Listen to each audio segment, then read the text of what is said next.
I think one of the hardest things about being a woman is it never occurs to me that somebody would put semen in my coffee. I can't imagine doing that to somebody. I think most women can't imagine doing that to someone. And so it never occurs to us that that is why our coffee might be tasting salty. This this story, y'all. This dude. Because the thing about cases like this is it's never just this one thing. Like it's insane that he put his baby gravy in women's coffee, like a lot. That's not all he did. Like hundreds of specimen samples and dropping the contents in hot drink. Apparently, he had previously been given a community order for separate offenses. Luckily, he has been struck off the register for life. Like this dude has. Oh my God, I can't go into too much of the details of this.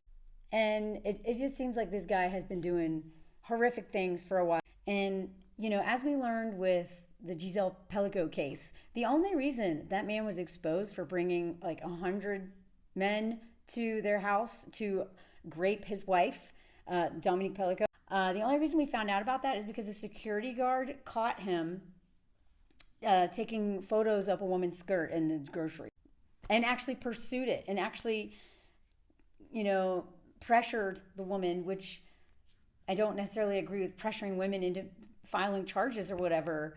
But at the same time, I'm kind of glad he did, because then the police looked into him and that's how they found out that he'd been doing this horrific stuff and may have actually even like unalived anyway. God, I can't talk about that case again. It made me sick last year talking about it. So what? So he's been struck from what? Being able to practice again? Now, this is the UK, so I don't understand some of the language around this in terms of like they just have different legal terms. And 200 hours of unpaid work. Wow. Like, I hope to God that she get these women, especially this one woman, gets like some sort of settlement for all of the trauma.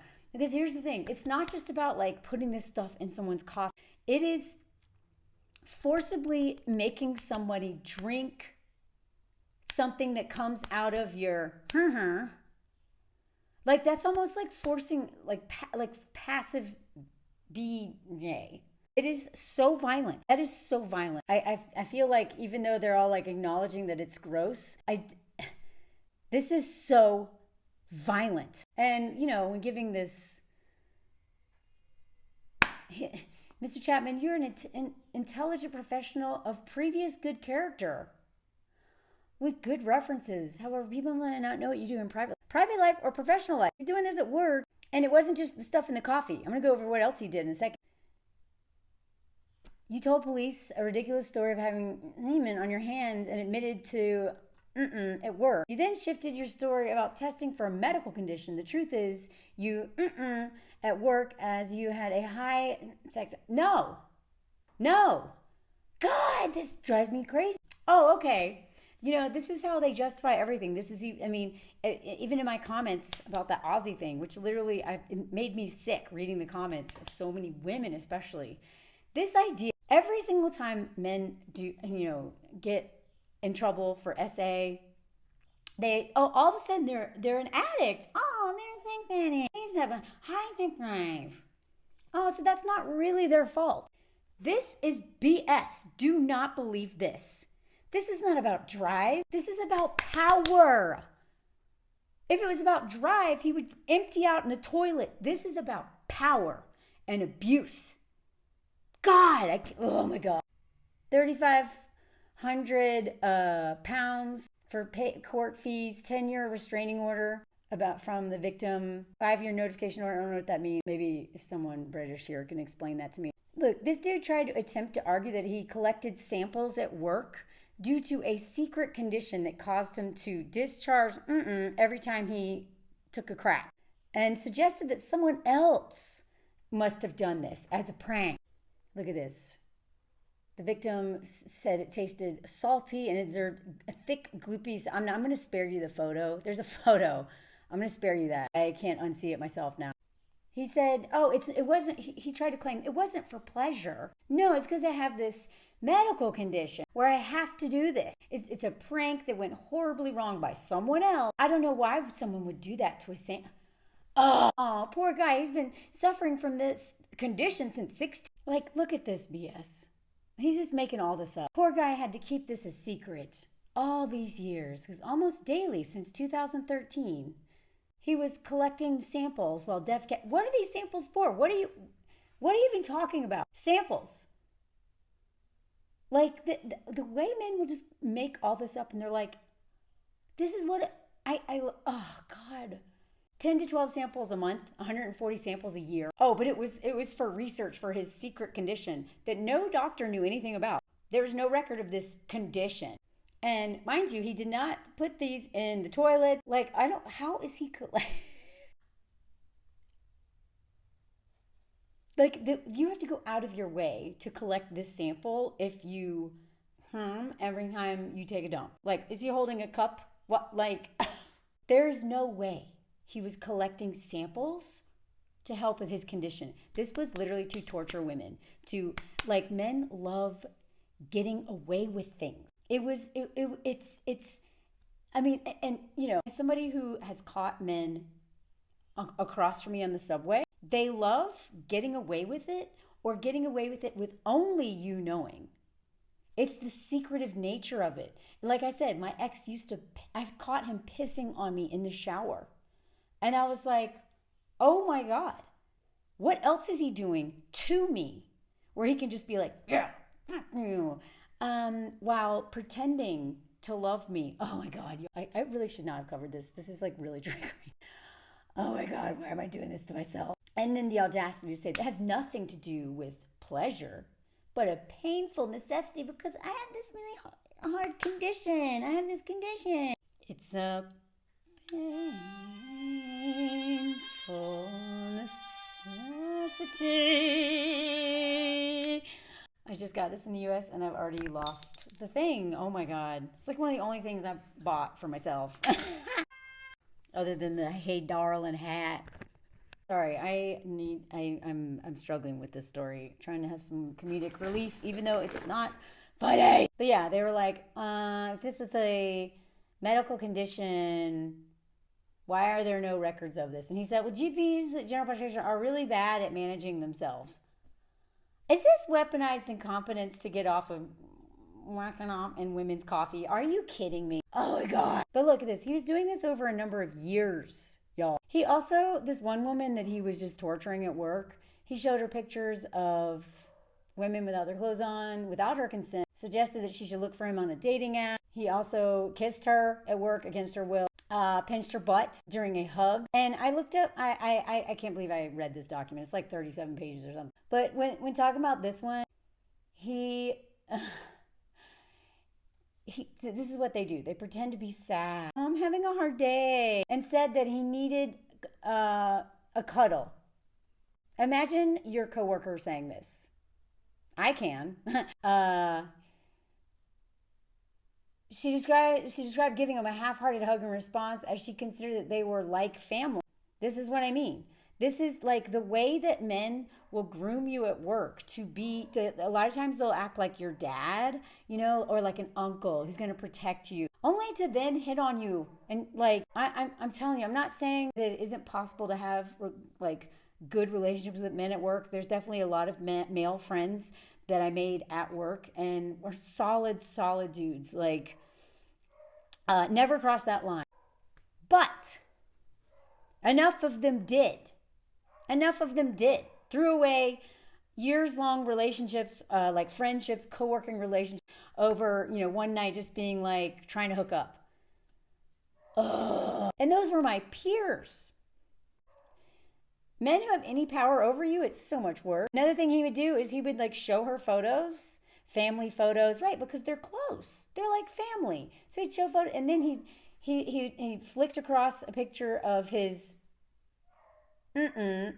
erect and then oops, oh my God, my bad. That they're testing you, because he immediately apologized. But guess what? He did it again. And so one of the things that the tribunal found is that they were close working colleagues over several years, that she'd been accustomed to his manner and maintained a friendly relationship with him. And so this is the thing. So that like some of the stuff that she charged him with, they did not find him guilty of because, they were friends. They had this relationship. It was a two-way dynamic. Like they found him guilty of most things, but what these men will do is they'll do all this so that you don't think there's anything wrong. And especially, and I swear to God, I think sometimes there's like a, a bullseye, not anymore so much.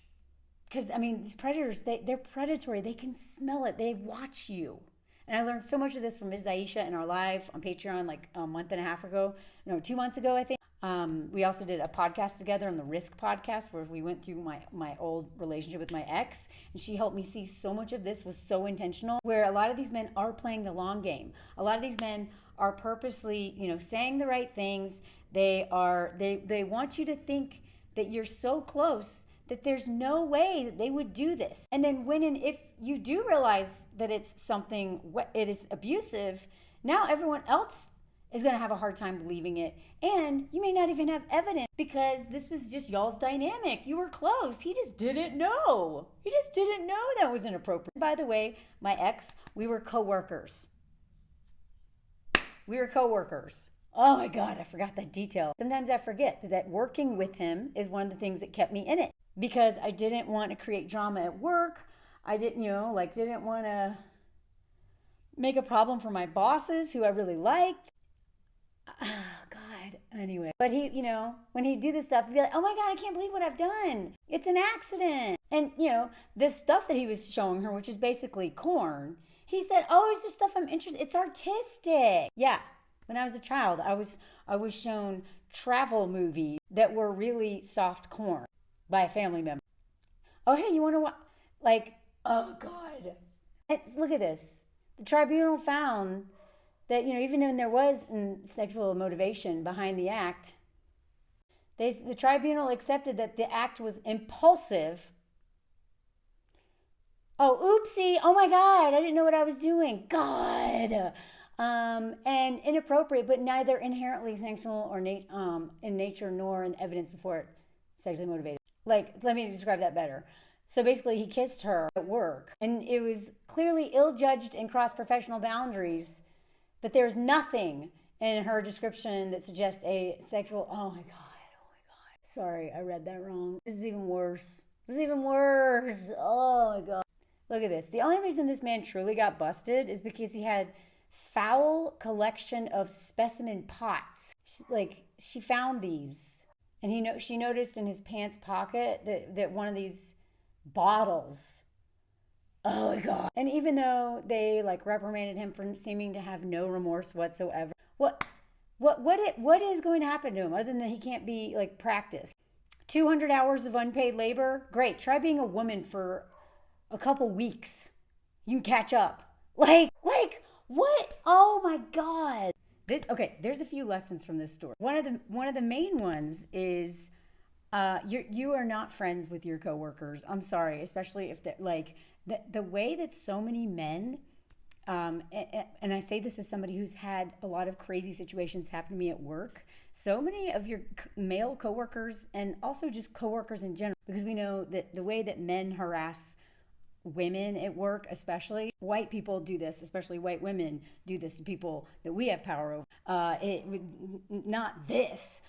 just terrorize people at work and abuse that power. And what I have found is that the more a company is like, we're a tribe. I literally had a pizza place I worked for in LA very briefly, calling us a tribe, which first of all, wrong language. But second of all, they kept and what I've learned from Knitting Cult Lady and White Woman Whisper, and they talk about how this cult-like mentality, this hierarchical, controlling kind of way of approaching things. A lot of companies do this, and all they do is just recreate a lot of our families, right? Where we got daddy who is doing all this crazy stuff, and then mommy who might be enabling him, or maybe even doing worse than him with a different form of abuse maybe, or physical or sexual or whatever. But a lot of times our workplaces will recreate the violence that so many people experience in their homes.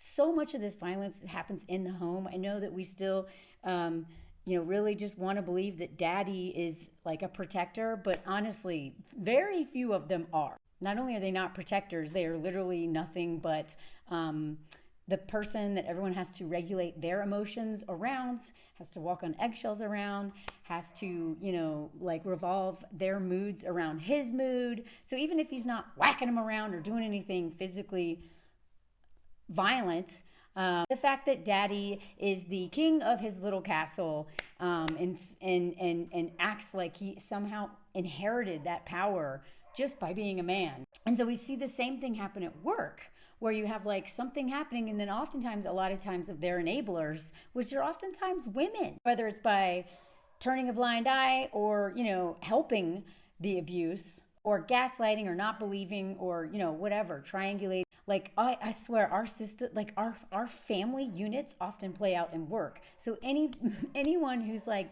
we're a family, we're a tribe.